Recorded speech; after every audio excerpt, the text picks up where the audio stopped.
আজকে আমি দেখাবো মূলো ভর্তা রেসিপি। এর জন্য মূলোগুলোকে আমি গ্রেট করে নিয়েছি।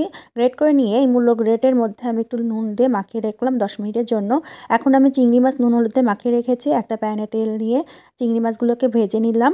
ভেজে নেওয়ার পরে ওই প্যানে আবারও তেল দিয়ে আমি একটু কালো জিরা ফোড়ন দিয়ে এর ভিতরে মূলোগুলোকে চেপে চেপে জল বের করে দিয়ে একটু নুন হলুদ দিয়ে একটু ভালো করে ভেজে নেব।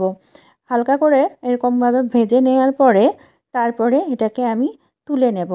এদিকে আবার আমি প্যানে তেল দিচ্ছি। এবার দেবো আমি সরিষার তেল।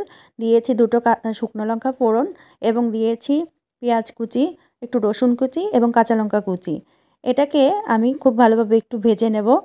ভেজে নেওয়ার পরে এখন যে বাটিতে আমি মূলোটা রেখেছিলাম সেই বাটিতে এগুলো তুলে নিয়ে সাথে চিংড়ি মাছটা দিয়ে একটু সরিষার তেল দিয়ে ধনেপাতা উপর দিয়ে ছড়িয়ে একটু মেখে নেব। ব্যাস, তাহলে তৈরি হয়ে গেল আমার মূলো ভর্তা রেসিপিটা।